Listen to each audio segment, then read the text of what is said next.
You're listening to the Meet the Farmers podcast with me, your host, Ben Eagle. Please remember to subscribe to the show wherever you are listening.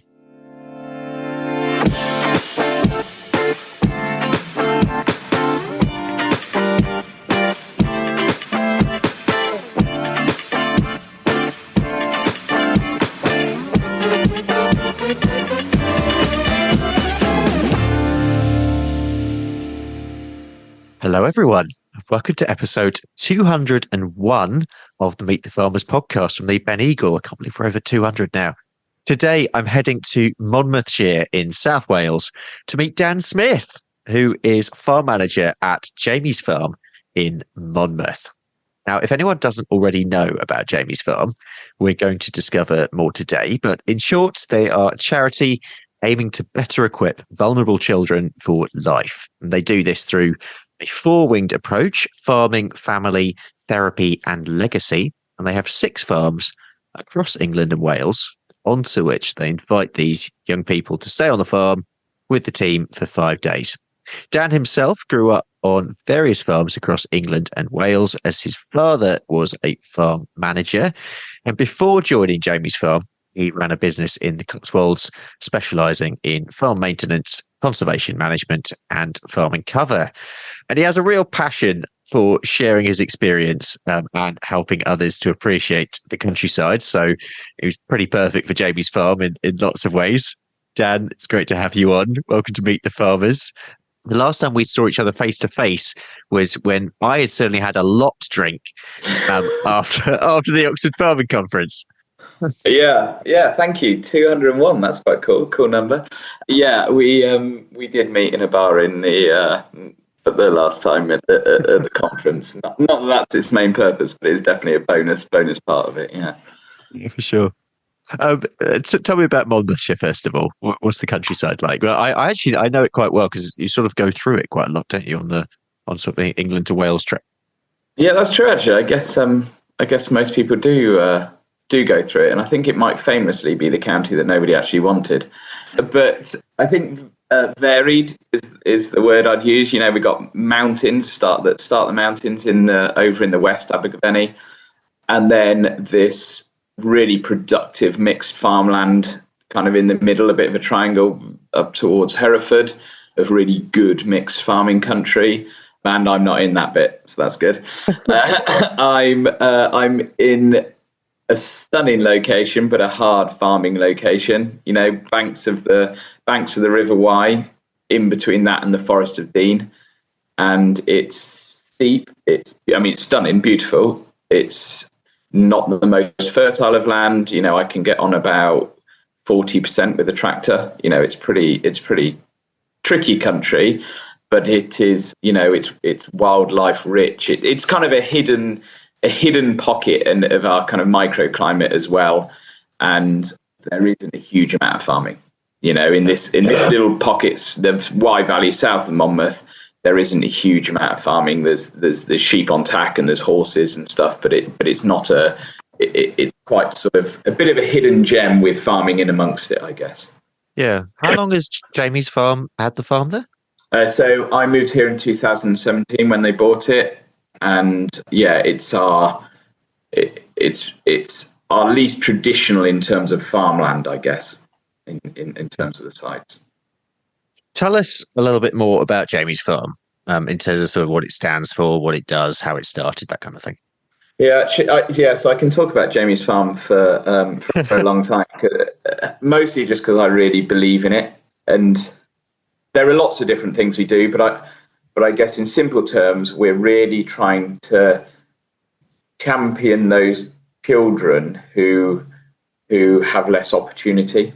You know, maybe underprivileged children, perhaps, but I kind of often referred to as disadvantaged. I'm just not sure that I quite swallow either of those things. I just look at them like perhaps they're not getting the opportunities that they deserve. Yeah. And our bread and butter really is that we're bringing children from mainstream school environments and helping them to just feel much better about themselves. You know, we invite them here for a week. It's a residential stay, and the feeling that we want is for them to come to places that you and I and maybe lots of your listeners would know and love, which is a real working family farm, and all of those things that kind of culture encompasses, being welcoming, good food, healthy living, it's so many of the things that they really don't have. And so they come here and they sign up for a life swap. They're not allowed their phones. They're not allowed any of their own food and drink. They're not allowed to smoke or vape, which is actually the vape especially is becoming increasingly hard. And they sign up to being respectful to each other, to us and the farm. And it's quite a simple recipe. We try not to bend on those things. They feel safe within those boundaries. And then when they come, we work them really hard. We provide them with therapy that perhaps that they wouldn't. I mean, many of them have had therapy, but they wouldn't recognize it as therapy. They grow vegetables. They cook all their own meals. They go on daily walks. We really immerse them in this world. And then when they're succeeding, because you can get quick wins in terms of, moving a field of sheep, is something that they can look at, you can describe, and they believe, because they come from a culture where they pretty much believe they can't really do anything. And then you can move 150 sheep into another field and they've instantly achieved something. And then you can shower them with this kind of praise and joy, and they just begin to feel better about themselves. That's really what we're facilitating. And we want them to leave the farm feeling 4 inches taller than when they arrived.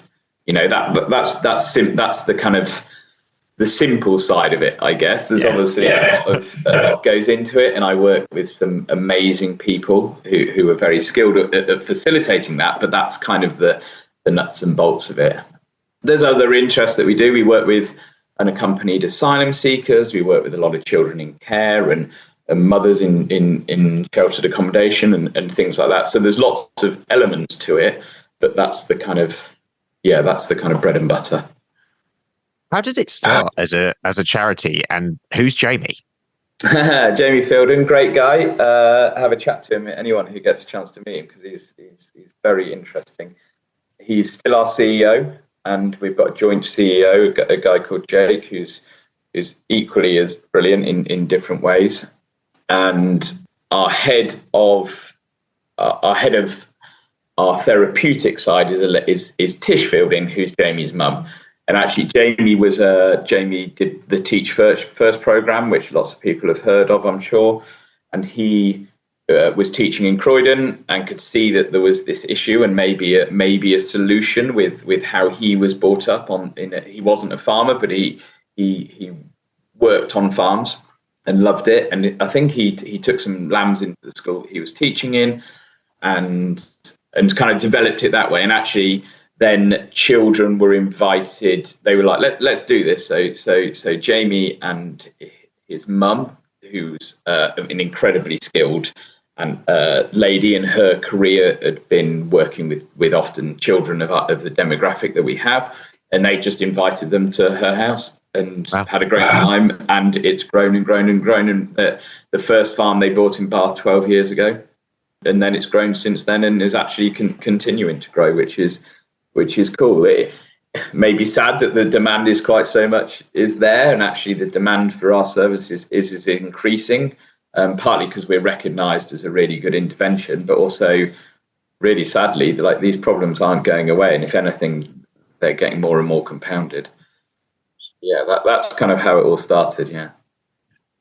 Did you first get involved when they bought the farm there, or were you involved before? No, so I knew of the charity because actually the farm that Jamie used to go to in his summer holidays was that Steve Carney, who runs it, still does. He went to college with my dad, so they were a kind of a family friend. So I kind of always had it on my radar.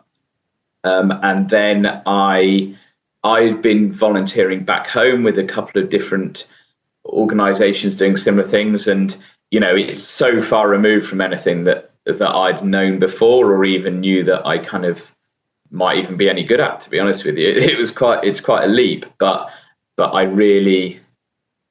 guess my values and beliefs have generally always been around championing people who might not get an opportunity. And I think I have quite a lot of patience for those kind of people, and put my passions and my efforts into those kind of people. And yeah, so it was a kind of a bit of a natural journey for me, actually.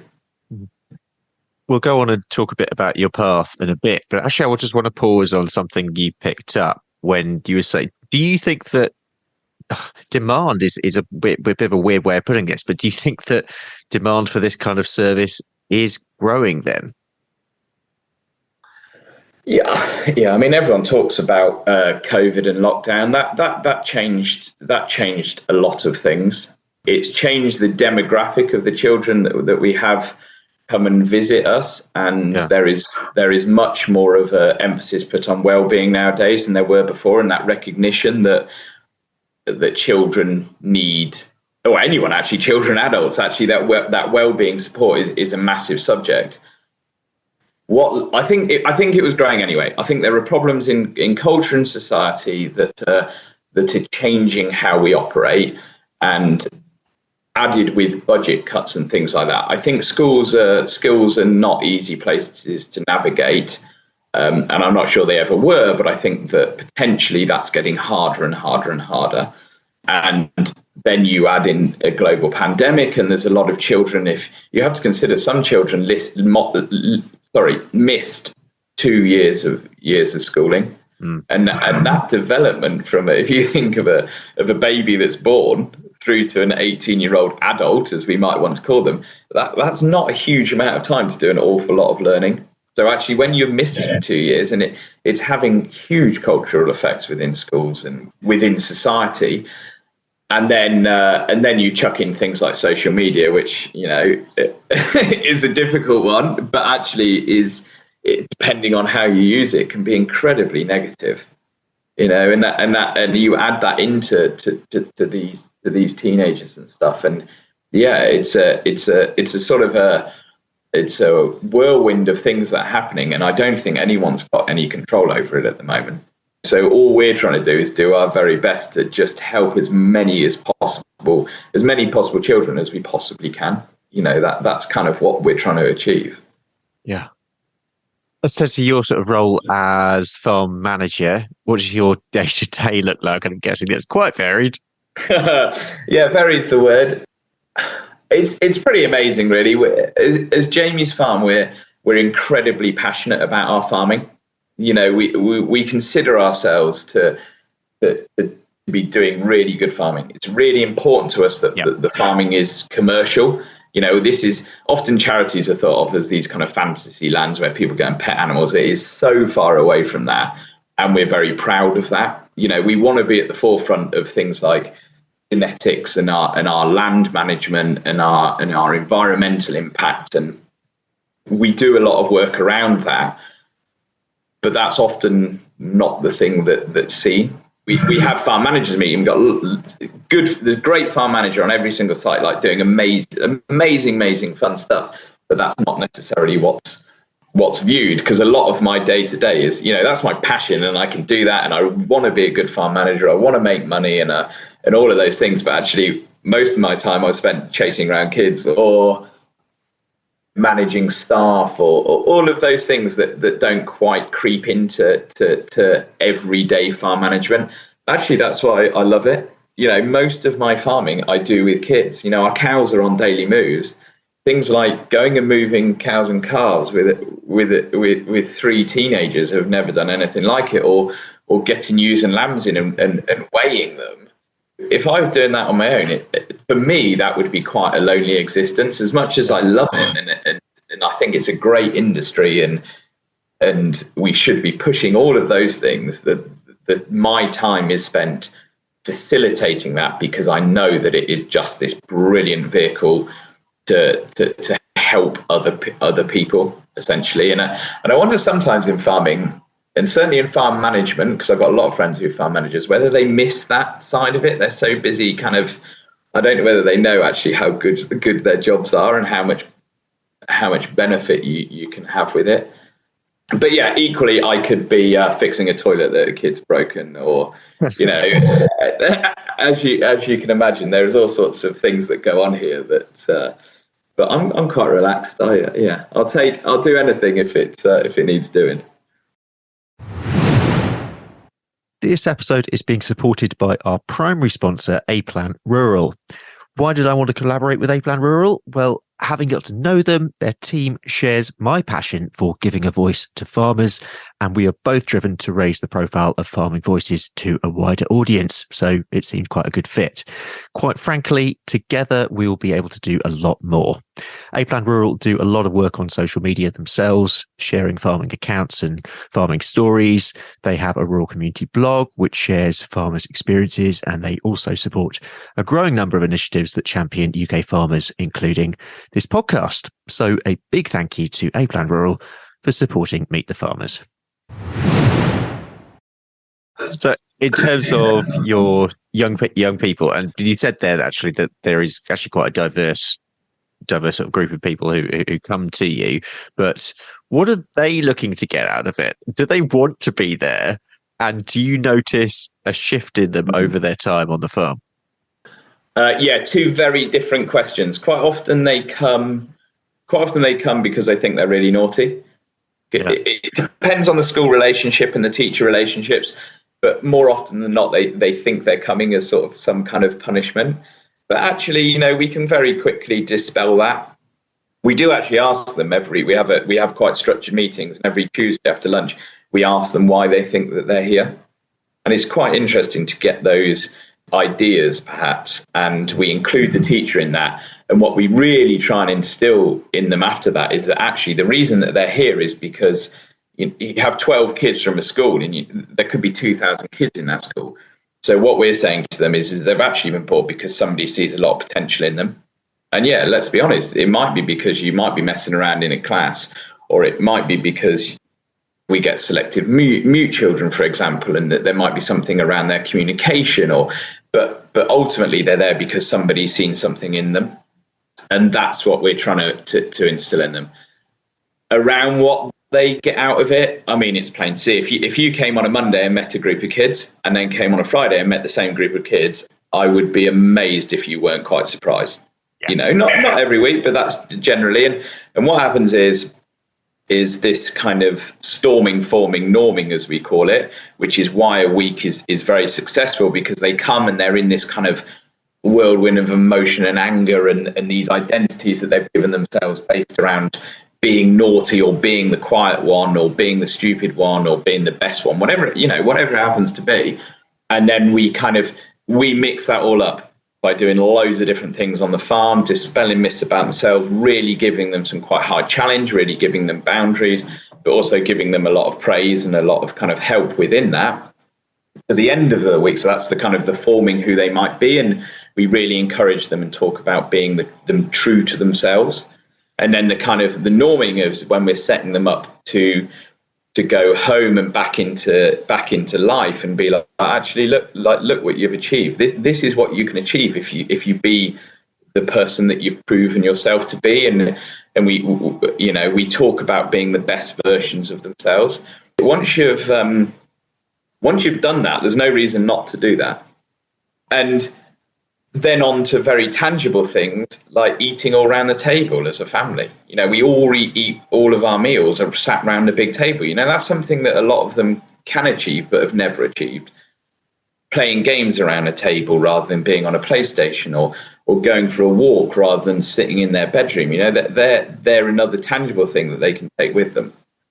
But the bit that we're probably most proud of is we do a lot of impact measurement. We're very robust around the information that we gather from our visitors. We do a 6-week and a 6-month follow-up program, and we're really trying to track their process after they've been with us, what happens to them later on. And there's long-term data that other people collect on expulsion from school, ends up in young offenders, ends up in prison. There's that data, but actually we're going for the kind of what's happening to those individuals, and it's great to read because we're having, we produce an impact report which is available on our website for people to read, but they're figures to be proud of. We're making a difference, and that's cool. What do you think you've learned from your role there, your time there, you sort of do you What feel have like I, what have you've I learned? yeah, do you feel like I that wish I'd you've have sort tried of harder at shifted your own school. thinking? What have I learned? Oh God, it's opened my mind more than you could believe. You Yeah. know, I've met, farming industry that I was part of and grew up in. I don't think it's that open-minded. I think it's getting better, but I think it's quite culturally not that open-minded and not that progressive. And it is just, some of these kids, like, they blow my mind really with what they're able to achieve from what they. I remember working with a boy who was a Syrian lad, and he had walked. Oh, he'd walked to get to the UK. He'd only done it. He was a 14-year-old lad. He'd only done it at night because he was too scared to walk in the day. And he'd come to the UK, and he'd been in the UK for 6 months. He'd learned English, and he was one of the most polite, humble people I think I've ever met. Yeah. And but the media feed of that is so different. So I think actually for me, it's just, I like to think I'm quite open-minded as a person anyway, but it's really just encouraged me to this thing of never judging a book by its cover, or just giving someone an extra chance, or really seeing good in someone when you might be struggling to do that. They're things we can all do. You can just do that, and I think it's probably made me a bit happier person, to be honest with you, because I definitely was skeptical about a lot of things before, and yeah, I think there's a lot of hope out there actually, where I didn't necessarily think that there was. I've learned an awful lot about myself from these just brilliant young people. That's the truth of it. Fantastic. It's sort of linked to that in some ways. I'm interested in your perspective on this. But one of the themes that we talk about, certainly, is people in the countryside. We like to talk about the rural-urban divide, the fact that we're different, all that stuff. But actually, most people don't really mix in both worlds. You're, of course, meeting people in both worlds all the time. So I'm just interested in your perspective on this. It's the void between the two is ridiculous. It's a cultural thing, and to me they're almost different worlds, and I'm not quite 100% sure why, but what I find myself doing regularly is trying to kind of explain to these children maybe how my culture works and how the world works in terms of farming, in terms of produce and pride from farmers, and all of those things that I hold, and even the romantic side of farming, which is massive to me. I hold all that quite dear. But frustratingly, I have to do the same to an awful lot of people that I consider really capable adults within my network. And that doesn't overly bother me, because actually what I recognize within that is that I would have been exactly the same. But there is so little consumer understanding, or even societal understanding from the, shall I say, rural world, and I'm being careful not to kind of include everyone in that. Yeah. But I sit in rooms full of really capable people who are discussing things around food and farming and anger at the consumer, and I'm saying, like, we have kids who come to the farm who can't use a knife and fork, but you're being angry that they're not cooking a full roast dinner in school. The fundamentals that are very, very different here. And I'm very privileged that I get to see both of those things, and in a lot of ways I'm very defensive of both sides of that coin. So I can understand that there's a kind of a contrast there. The main concern for me is the farming industry is coming under a huge attack in terms of its kind of environmental impact on the world, right? And that is what I hear an awful lot of from children, but also especially teachers that are coming from the big cities. Now, I'm very proud of what we're doing here. We're carbon negative farming, which we can prove if you go off those calculators. We're working a lot with bigger organisations like the Woodland Trust, and we're acting as gracious for them. We can prove our ecological impact, biodiversity impacts. I do a lot of stuff with soil, and we're doing loads and loads of stuff with that, but there is still this continuing disconnect there. And I think and I kind of can think of some solutions to help in that. And there are definitely people doing good stuff. The bit that I can't find any solution to, and it terrifies me, is the disconnect between where food comes from and what people are prepared to eat. And that kind of knock-on effect to the NHS, if you like, or actually not even, I guess I'm not so worried about that, just the health of these young people. And that's the bit that I spend a lot of time agonizing over almost and finding absolutely no solutions. The environmental thing that we talk about is a biggie, but this kind of disconnect between food and where it comes from, and it's stark to us because I see it daily. Yeah. What are most of the kids who come to you? What do they tend to be eating day to day, and what do they eat when they're on the farm? Cheap. And what's their response to that? They eat a lot of cheap calories. They eat a lot of junk food. They eat a lot of rubbish, as far as I'm concerned. But that is their culture. That's their world. A lot of their society revolves around things like chicken shops or kind of, social media. This boostering, which, as far as I'm concerned, is the worst thing ever. But to them, that's like a cool thing. It's their fashion. It's clever marketing. It's all of that. And they come here, and we provide them with the majority. Certainly, our meat is, apart from chicken, is grown on the farm. We're very proud to serve them with food that we're producing. They eat a lot of the veg. We've got a very productive veg garden. They eat a lot of that. We do buy in fruit and veg, and we try to be very careful about the provenance of that and where we're sourcing it from. And we tell them that. We tell them about fresh ingredients. They do cook all their own meals. They're all freshly prepared meals, and they get it and they love it. This is good, fresh food. It's very quick to be like, well, you've made that, and you've not only made it for yourself, but you've made it for a room full of people, and look, everyone's enjoying it.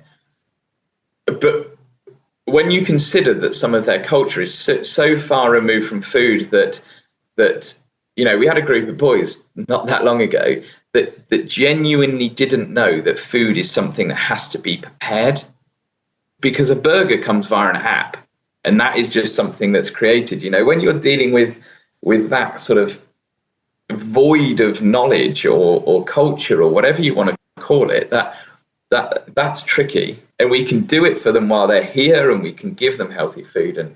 But that's just not what happened. That's not what's happening. I don't know.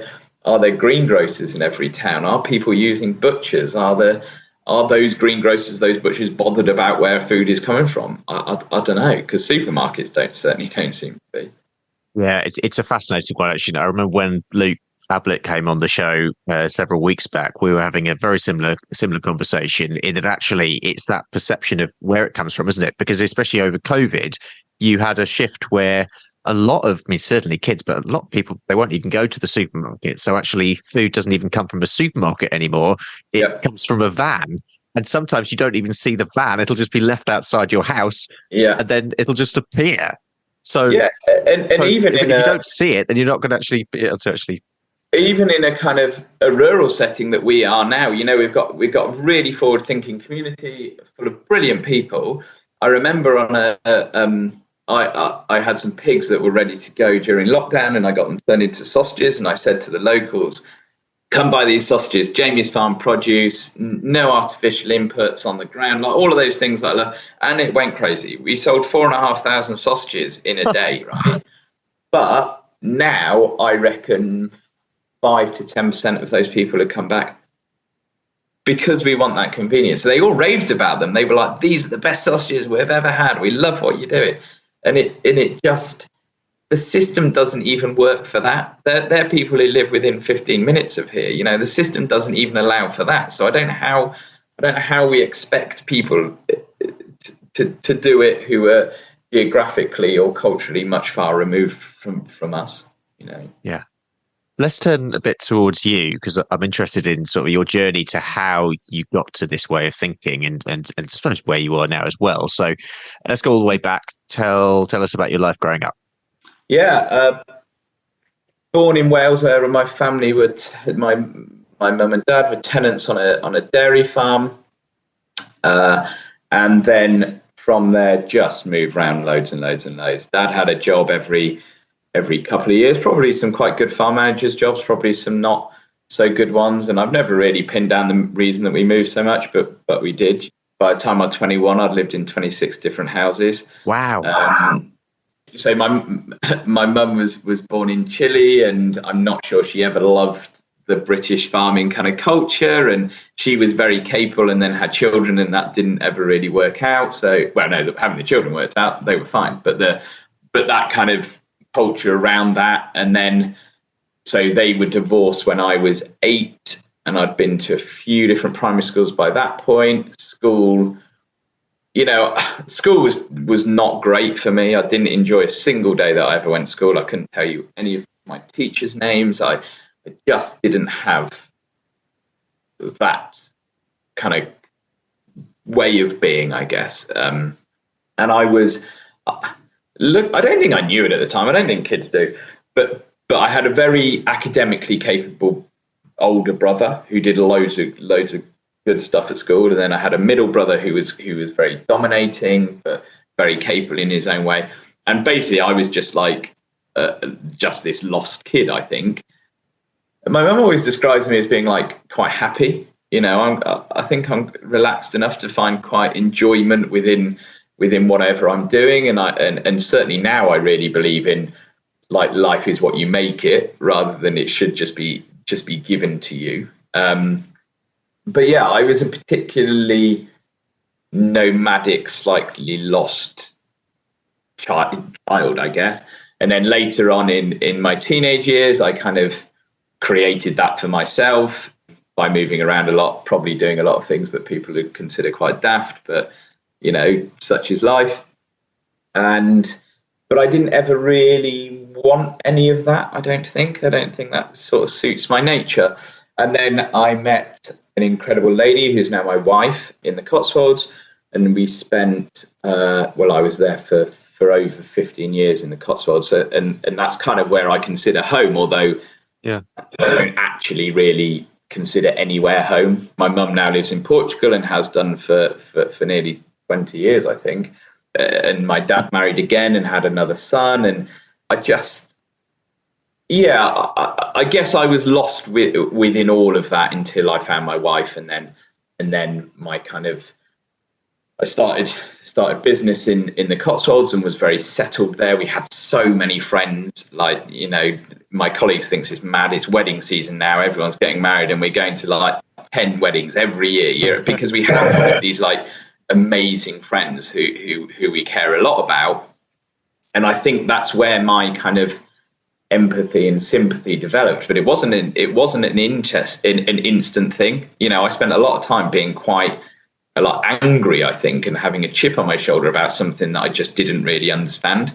And actually, Jamie's farming coming here has helped me massively with that, as has my wife. But I think what it did is it gave me it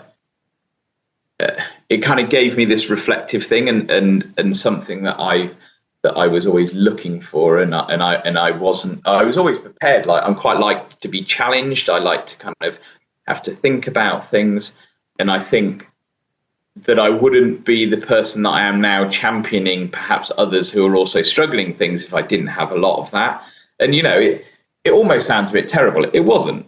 It was an upbringing that a lot of people would have wished for, and a lot of people probably had very similar. I'm not pretending it was awful, but it was mine, if that makes sense. But actually, weaved through that was this absolute love for like real romantic side of farming.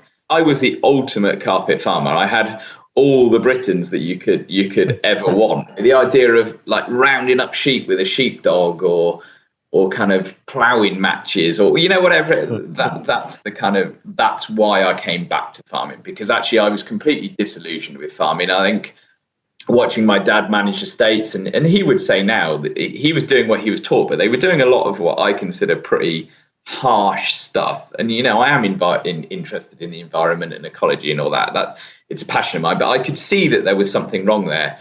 And despite me loving it, I was completely disillusioned by it. There was absolutely no way I was going to go to agricultural college because I couldn't basically finish school. So I'm not then going to go on to any further education. So I spent a lot of time a bit lost. And that is exactly what I see in these children. A lot of them have very strong cultural values. A lot of them are ethnic minorities who still hold very strong cultural values, but they're also a bit lost, and they're lost within our society. And yeah, so I kind of, maybe I understand their journey a little bit, and that's why I'm prepared to kind of be like, I really want to help you. Yeah. So just on that, because you didn't go down the further education route, and this is why I find your story partly why I find your story quite inspiring. So how did you create that structure and I suppose that determination to progress despite not going down that route? Because you sort of, you are where you are now, but what was it? I think that gave you that drive to it. Good question. I don't think I'd ever do anything unless I really believed in it. And I think I was very happy that I just found a few things that I really believed in, and I'm very happy to kind of run with them. Actually, having children, I've got two great kids. I think they've changed my outlook on some of that. And I think probably, I mean, I'm 37 now. For my 20s, I was making money and I was doing what I enjoyed, but I was coasting. I wasn't really progressing. I was just doing what I was doing and having a great time. But actually, having children has made a big difference to my progression. Now I really look for, it's not financial based at all. It's about how to kind of just be a bit better. And also doing this work, it'd be incredibly hypocritical of me not to try and be a better version of myself. And I'm asking week in, week out for others to do the same. So yeah, I've done, I was part of the OFC Inspire program, which was the last time I saw you, which is great. And I fully recommend it to anyone, headed up by Will Evans, who's bloody brilliant. And I did the Challenge of Rural Leadership program from the Worshipful Company of Farmers. And that again is excellent. And I really hope at some point to be able to do it in Nuffield. But what all of those things are for me is building this network of people who can challenge me and I can challenge them, and we can progress together. And I think that's often the bit that, if people think about their education, that's the bit that they really got from that. Colleges and universities, what they're brilliant at is developing these networks for people, certainly within our industry, to kind of support each other or to give each other a leg up, or whatever it happens to be. And because I never had any of that, I think I quickly realised that was the bit that I was really missing, and that's the bit that I wanted. And by doing those things, it just allowed me to build these networks of like super capable people who are also like really good friends now, which is nice. And I like to kind of encourage that atmosphere, but that will challenge me and will help me, and I can do the same for them. And actually, the more I do that, the more I really enjoy it. Just a little more about our primary sponsor, A-Plan Rural. They provide bespoke insurance cover for farms and estates. This could be for anything from tractors and machinery to a new exciting diversification venture. So for more information, visit aplan.co.uk/rural. That's aplan.co.uk/rural. Talking of challenging the industry, let's talk about challenges. And there are multiple here, but I'm interested in your perspective on what would you put as sort of way up there in terms of something that we'd like to tackle, and maybe a possible solution that you could provide as well. Yeah, there's loads of challenges in the industry, but I don't know how much of them are. Bearing in mind, I went away from farming because I didn't really believe in it necessarily, and I could see that there was a lot of issue with it, although perhaps didn't recognise that at the time. And now I've come back to it and involved in some quite punchy people doing amazing things. So I have these quite sort of different views. And I think most of it's based around mindset, actually. I think most of it's based around industry mindset, people, I wouldn't say not getting along, but people not being prepared to be challenged or to kind of be upset when they are challenged, because that's what's always happened. There's quite this mindset of that's what's always happened. And I think to progress, we have to change our mindset, especially when we're talking about consumers and that sort of stuff. But I really think that that's also, in defence of that, we're in such an uncertain time. No one has it. I was speaking to a land agent the other day, and I was asking them about elms, and they were like, if I'm honest, I've given up with it because I have no idea what's going on. And that really plays into my other big issue with the farming industry, is this idea of business. And I hear a lot of kind of what I consider cultural not even excuses, cultural beliefs that kind of mean that the business, like, you speak to farms, they're not doing any financial planning. They're not doing budgeting. They're not doing kind of projections. They're not doing decent succession planning, any of those things. And I just cannot think. And I ask a lot of people, is there any other industry where that isn't a thing? And I don't think there is, because you just go out of business. And until I think we see farming as a business that should be a money-making enterprise, then kind of what's the point in doing it? But also, how can we possibly attract people into the industry? How can we kind of be really proud of what we're doing without the fundamental is that we should, even how can we be happy? And this is a big thing of mine. It's kind of, when I think of my Nuffield, I really want to think of this thing of like well-being around a farmer, which is generally recognised as being pretty low. But I keep coming back to this thing of, if you don't know you're going to make money, or you're not making money, and you're flogging your guts out, how is that in any way healthy for anyone? Certainly the industry. Yeah, so there's a few levels to that. And I think a lot of it's driven by policy and uncertainty. But I really think as an industry, we need to clean up our act around budgeting and actually making a profit, and being really critical about the fact, if we are not making a profit, and we haven't made a profit for the last 60 years, and certainly if we remove subsidy, what are we doing with our time? Great thoughts. I'm personally well behind you on that one. We'll finish with this the same two questions I ask everyone at the end of the show, because we're going to start to round things up. First is, Dan, your message for the public. What is it? Go to farms. It's open farms, whatever. Go and speak to farmers. Get your kids out on farms. Get out in the countryside. Kind of, they have a responsibility for this divide as well. And we live in a beautiful country full of people doing amazing things. Like, just get involved and go and see them. And actually, most of the people I know who are doing really good farming that they're proud of, they will show it to anyone. And you can find those people. You just have to try a little bit. Yeah. And your message to farmers? Sharing knowledge, I think, probably is quite a big one. But really, let people on your farms. This ridiculous thing of get off my land, I'm just not on it anymore. We need to be getting people on our land, and we need to be opening that up, basically. Yeah. Great.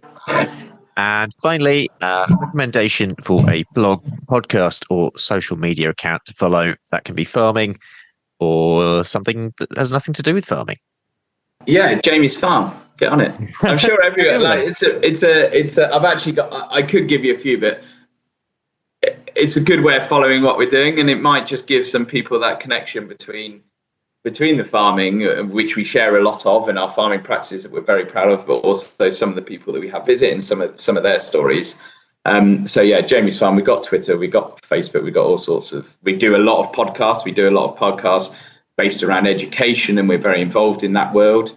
And we are going to try and do maybe some on farming. I don't know. And then there's another, actually. I've started using LinkedIn more because I got pretty fed up with Twitter, if I'm honest. And there's a network. It's something like Regenerative Agricultural Network, but it's like a global thing, and it's completely blown my mind. I'm very lucky. I'm part of a really good regenerative network, UK based, of like amazing people doing brilliant things. And then I'm looking at this like global thing, and it is insane. There's some people doing some like proper cool stuff out there. So I'd kind of urge anyone who is thinking about it, or even a bit in that world, like, just go and have a look at what people globally are doing, because it is cool. Yeah. Awesome. Well, Dan, thank you so much for coming on. It's I find I'm so inspired by everything you're doing there, and I just wish that you had some almost more resource to like make three or four of all your managers everywhere, because it's a great charity, and yeah, good luck for going forward. Thank you for your time. Brilliant. We'll leave it there. That is it for today. If you haven't already, please like and subscribe to the show wherever you're listening. Leave us a review on Apple Podcasts or Spotify. Next week, we're staying in South Wales, actually, and I'll be speaking to Hugh Evans, who runs a permaculture farm. I don't know if we've discussed permaculture completely on itself, so that's next week. And on the Rural Business Focus podcast this week, we're talking about funding and financing farm diversification ventures. If you haven't already subscribed to Rural Business Focus, please subscribe to that wherever you're listening to this podcast. Thanks again to Dan for today, and to our primary podcast sponsor, A-Plan Rural Insurance, for supporting the show. Please see the show notes for more information and for any links mentioned today. For now, though, I'm Ben Eagle. This has been Meet the Farmers. Thank you very much for listening, and I hope you all have a great week.